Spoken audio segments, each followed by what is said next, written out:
Assalamualaikum dan salam sejahtera tuan-tuan dan puan-puan yang dihormati. Pada hari ini, saya akan berkongsi berkenaan tajuk nak melarang cantik semasa memasak. Boleh ke tidak? Keturujaan netizen ingin menjadi pengendali makanan segera ibarat cendawan yang tumbuh selepas hujan. Di masa pandemik COVID-19 ini menjadi salah satu fenomena yang baru. Tujuan mereka ni baik, hanya mahu menambah pendapatan yang terganggu akibat pandemik ini. Dapur yang sebelum ini hanya berasap sebulan sekali, kini sangat sibuk dengan aktiviti memasak. Walaupun masakan mereka tak menjadi, turut dirakam dan dimuat naik ke dalam grup masak apa tak jadi hari ini. Janji mereka famous kan? Walau bagaimanapun, apabila kita menonton mereka di media sosial, sudah tentunya mereka ini hendak kelihatan cantik dan melaramsakan dengan baju beropol, berlabuci, digayakan pula dengan rantai tangan emas, jenis perut dakap sehingga ke siku. Tak lupa juga cincin menghias setiap jari. Tudung pula penuh dengan batu permata. Tak berat ke kak? Mereka sebenarnya lupa nak memasak ke nak jadi model sebenarnya. Tak salah sebenarnya hendak menjadi pengendali makanan yang cantik dan bergaya. Akan tetapi ada pantang larang yang wajib diikuti. Tahukah anda perkara yang boleh dan tidak boleh dilakukan oleh seorang pengendali makanan? Saya cuba ringkaskan. Yang pertama adalah pakaian yang kotor dan berbau busuk tidak boleh dipakai. Ini adalah kerana terdapat bakteria dan kotoran pada pakaian itu akan masuk ke dalam makanan. Pakaian yang kotor juga menyebabkan ketidakselesaan pada pelanggan. Pakaian juga tidak boleh bermanik atau beropol sana sini. Ini adalah kerana ia boleh menyebabkan physical hazard, iaitu manik akan termasuk ke dalam makanan dan boleh menyebabkan kita tercekik.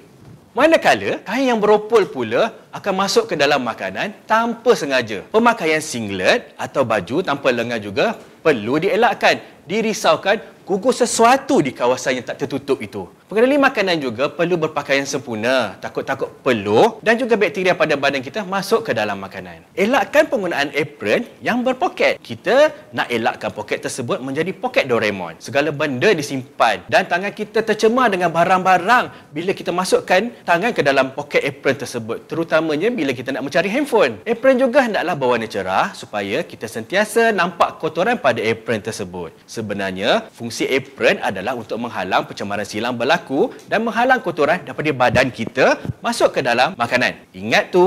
Perkara ketiga, pengendali makanan hendaklah memakai penutup kepala. Fungsi penutup kepala adalah untuk menghalang rambut dan juga kotoran daripada kepala masuk ke dalam makanan, terutamanya ke lumur. Bersaji pula makanan kita nanti. Bagi pengendali makanan lelaki adalah lebih baik menggunakan hairnet ataupun topi sebagai penutup kepala. Bagi kaum wanita pula, jika bertudung, tidak perlu memakai lagi penutup kepala yang lain kecuali mereka yang tidak bertudung. Walau bagaimanapun, tudung kepala dan juga topi ada syarat-syaratnya juga. Tidak boleh bermanik ataupun memakai pin yang berjuntai-juntai. Alasannya adalah kerana tidak mahu manik dan juga pin yang berjuntai-juntai itu masuk ke dalam makanan. Perkara keempat, berkenaan dengan kasut. Tidak boleh memakai selipar. Pengendali makanan juga tidak boleh memakai kasut yang kotor dan berlemuh. Orang Kedah kata, tahukah anda pergerakan pengendali makanan dengan pemakaian kasut yang tidak betul seperti selipar boleh menyebabkan makanan dicemari oleh percikan air dari lantai dan juga habuk. Selain daripada keadaan lantai yang licin dan boleh mengundang bahaya kepada pengendali makanan tersebut. Apabila kita ke tandas, barang kemas ataupun jam tangan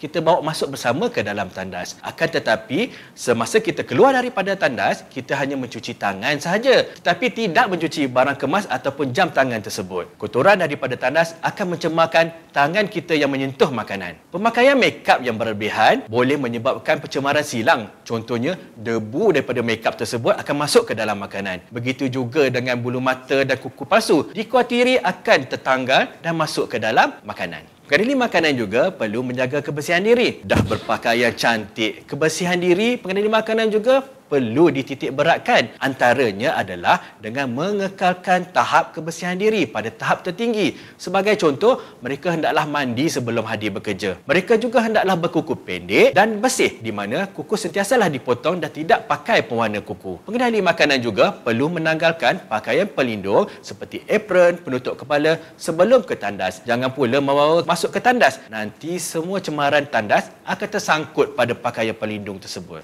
Bila kita perlu membasuh tangan? Sebelum menjalankan kerja, selepas ke tandas, selepas membuang sampah atau selepas melakukan perkara-perkara yang boleh mencemarkan makanan kita. Kita juga perlu mengelakkan diri dari melakukan apa-apa kelakuan yang boleh menyebabkan pencemaran makanan. Contohnya, batuk, bersingkat arah makanan, merokok, begitu juga menggaru ke sana, ke sini, ke sana, ke sini. Semasa kita menyentuh hidangan yang telah dimasak juga, kita perlu menggunakan utensil seperti sendok, penyepit atau sudu. Jangan menggunakan tangan secara terus atau kita gunakan sahaja sarung tangan pakai buang. Pemakaian penutup mulut adalah digalakkan. Akan tetapi, semasa pandemik COVID-19 ini, pemakaian penutup mulut adalah merupakan perkara yang wajib ya. Ia bagi menghalang air liur kita masuk ke dalam makanan. Merujuk kepada Peraturan-Peraturan Makanan 2009, jika mana-mana pengendali makanan yang tidak mematuhi peraturan-peraturan ini adalah menjadi suatu kesalahan dan boleh disabitkan, didenda tidak lebih daripada RM10,000 atau penjara selama tidak lebih daripada 2 tahun. Oleh yang demikian, untuk mengelakkan keracunan makanan terjadi, pemakaian pakaian pelindung dan juga mengamalkan amalan kebersihan diri yang baik amatlah dititik beratkan.